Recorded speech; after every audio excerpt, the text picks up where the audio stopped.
Hello students and welcome to the video lesson on applying for a job. We've talked about networking and how it can lead to job leads and eventually a place you want to apply. And now let's dive into the application process, what you'll need, what you will provide for a potential employment opportunity, and hopefully get an interview.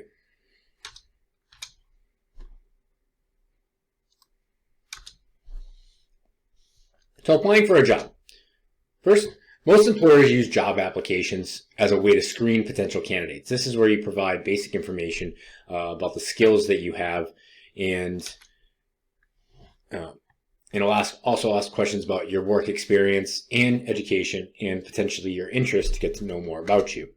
Okay? And applications can be requested in person, over the phone, or even online. Most of them are being completed online nowadays to decrease the amount of paper. Okay. It is important to note that the information that you provide for a job must be accurate. Grounds for firing or removal from position or not even considering you for a position is real if you do not provide accurate information. If you lie in a job application, they will dump you. All right, so what kind of information are we talking about? Well, people can use a personal fact sheet or a list of all the information about oneself that would be needed for a job application form. It's nice to have this so you can always refer to it later. So create one, update it, keep it as a document, save it, and use it for future jobs.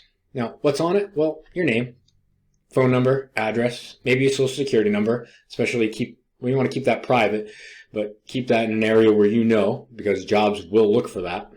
Okay. Other information is your availability, dates you can start, what days you can work, hours. Now that changes based on person to person. Previous employment information is also good. Sometimes we forget as we work more what kind of jobs we've held and the experiences we've gained from them. So keeping a document that holds that could be helpful. Your education history, the dates you went to a particular school, that would be helpful in a job application. Job skills that you've learned, awards, achievements, or any accomplishments, lets people know more about you, and then any other personal information, shareable, of course. Your private life is your private life, but anything you're willing to share with an employer or share with a potential colleague should be something an employer might know about. All right. Information that is not required. Okay, there are pieces of information that you have the right to withhold from an employer. Employers do not have the right to ask about the following: their age, your age. They can't discriminate you based on age, disability status, race, national origin, what country you're from, religion, gender, or even your arrest history. All that is not there. Now they might ask on info forms whether or not you are male, female, or non-binary. They might ask your birth date. All that is information to verify who you are, but it cannot be used as a way to decide whether or not you're qualified for the position. Okay. Now, employees may gather that information, but they can't use it against you. All right. However, although applicants do not have to talk about whether or not you were arrested or not, you do have to disclose whether or not you were arrested and convicted of a felony, all right, a national law. All right, these are, but anything underneath that, you do not have to disclose in an application process. Most of the time, this is done through a CORI form.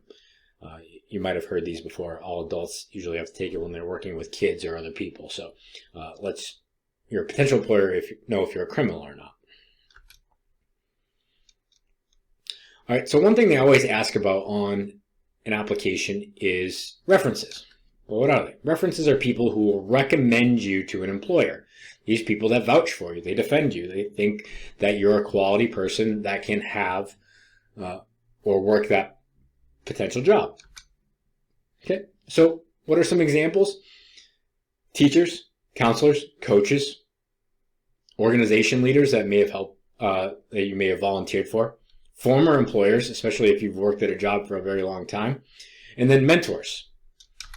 All right. References should never include friends or family because they have a tendency to be biased towards you and may withhold information or say positive things that may not be true. whereas the other people have more of a risk to lie for you, and they'll tell the truth. So the people that I have listed, the examples, those are the ones that you want on your side, and that will give you a reference. Now let's talk about resumes. Resumes are very useful for a lot of jobs. You may not need them for temporary employment or for part-time jobs because it'll be listed on the application process. However, as you move into more full-time positions, more higher-paying positions, resumes will become a thing because the application process is so competitive, right? So you can see an example on the side. It provides a brief summary of all the job implications information, from education to the skills that they have to the work experience, activities, interests. A quick snapshot of who the person is. Okay? Resumes should be delivered in person, sent by mail, sent by email, or even faxed to an employer. But it is often good to make sure that the employer or whoever is doing the hiring can actually put a face and name to the resume. So you're just not a piece of paper, but they can actually see who you are. You'll oftentimes see, and it's not on this example resume that's on the right, but sometimes people will attach a photograph of themselves in a professional setting so that their potential employer can see them. Okay? Now remember, a well put together, well written resume will likely secure an interview, or at least a phone interview at that. Okay?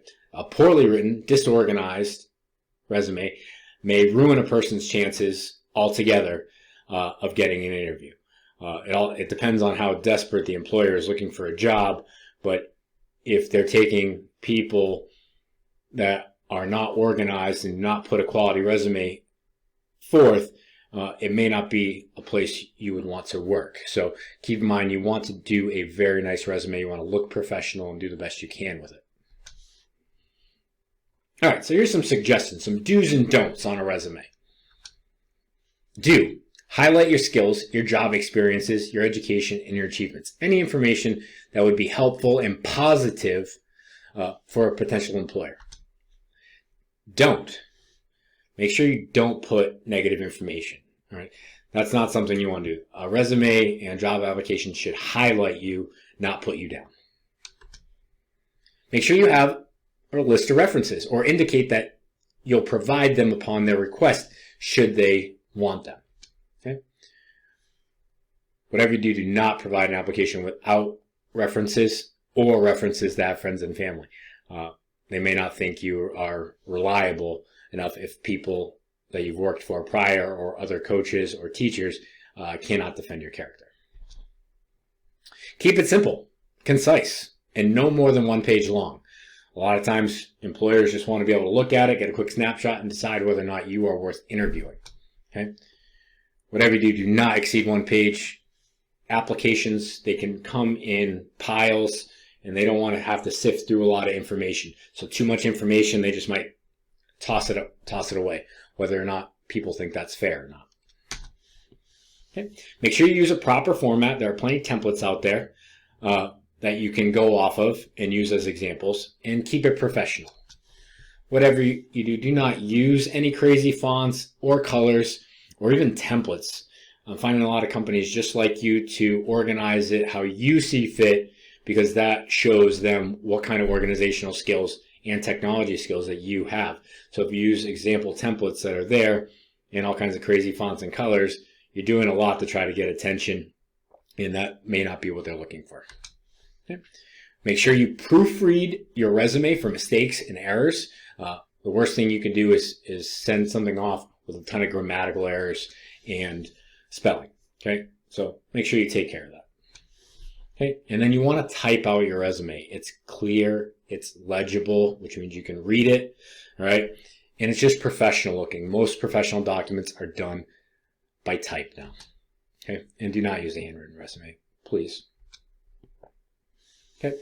Now, attached to a resume is usually a cover letter. Now, what is a cover letter? Well, cover letters are a brief statement that introduces you to your employer and explains your reason behind the sending of your resume or the application. Basically, why you want to get the job.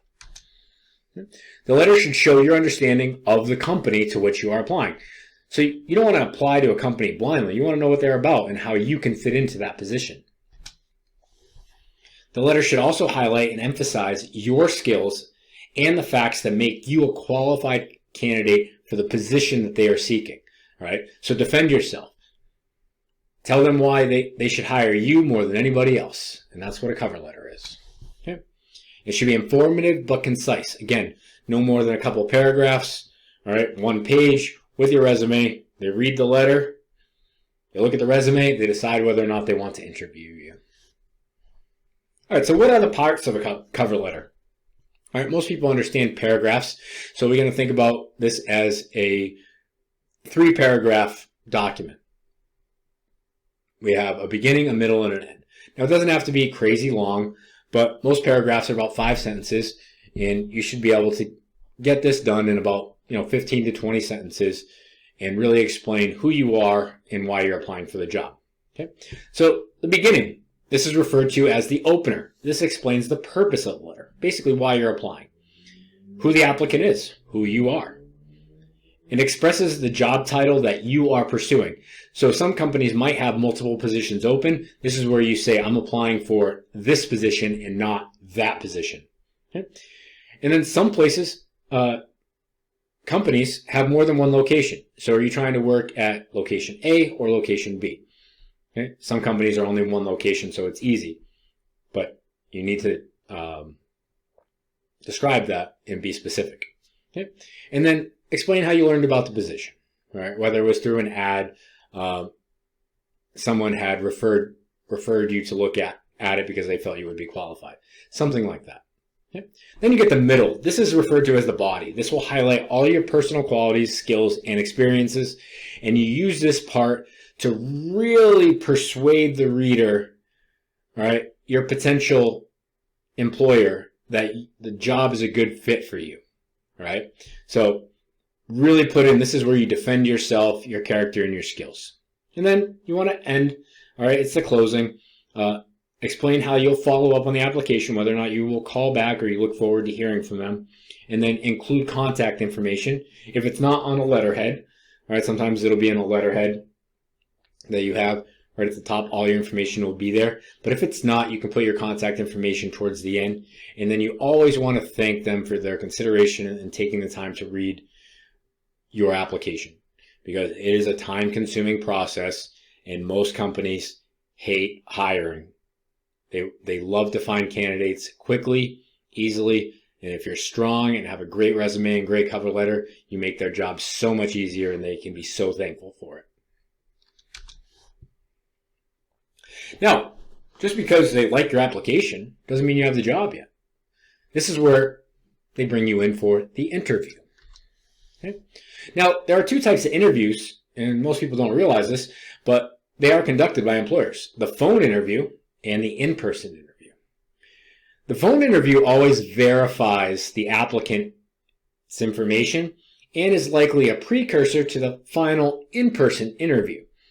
All right, so not only do they look at the application to screen everyone involved, but now they will actually call you to verify who you are and get a sense of how you talk.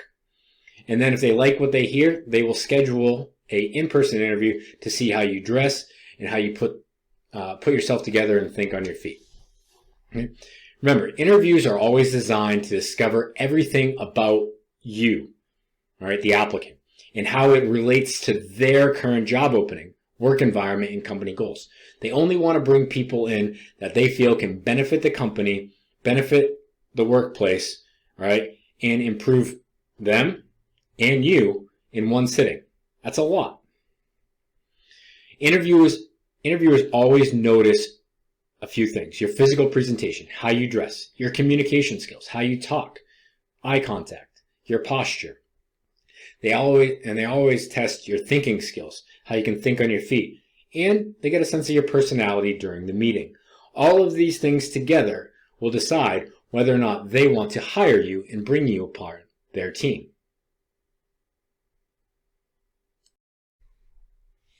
Now, once we get to the interview, congratulations, you've made it that far. A lot of people don't. They put in their application and they never hear back from a potential employer.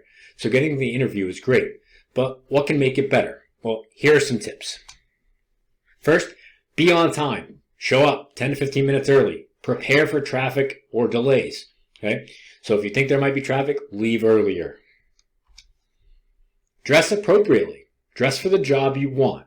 Dress professionally, but you don't want to be too overdone. You want to look like you fit into their workplace. Bring copies of your resume, your cover letter, and application. And also, make sure you have your photo ID. Most likely it's going to be your license, but if you don't have one, just your regular ID or some form of identification, or any other documentation you need. Because after the interview, they could take you right over to Human Resources and get all of your information and put everything on file, and you're hired. So you want to be prepared for that, just in case. Rehearse answers to any potential questions. Most employers ask us same questions. How you would fit into the job? What do you think your best skill is? How do you get along with other people? Rehearse these. You want to have practice talking to people, and you want to know that and feel confident that you have the right answer. So if you rehearse these, it's nothing new, right? It feels like a script. Prepare a list of questions to ask. Sometimes you want to know things about a job too. Just because they want to hire you doesn't mean you might want to work there. And employers can make their, workplace seem very ideal when it might not be the best fit for you. So ask questions. Ask your employer, right? It's called the reverse interview. It's okay to ask questions to a potential boss because you're going to work there and you want to know that it's the right fit for you. Okay. Maintain eye contact. People like eye contact. Don't stare at your phone. Matter of fact, put it away. All right. You don't want to look off into space. You want to know that they want to know that you're present and that you're able to communicate. Eye contact is a great way to do that. Okay. And then follow up an interview with a thank you call or an email. All right. Remember, they took out the time to interview you and put you through this process. Whether you want the job, whether you get the job, or whether you don't, all right, they still invested time into you. All right. Pay it forward. Thank them. It could be good karma because if a job opens up and say you didn't get it, you could get the next one, right? Or maybe that boss knows another company that might be interested in you even though they can't hire you. So you always want to leave a good impression, right? So let's take these interview tips, use them, right? And overall, when you apply for a job, it can be scary, but step by step, fill out the application, submit a great resume and cover letter, be prepared for your interview, and you'll do great. Hope you enjoyed the video lesson. I will talk to you guys soon.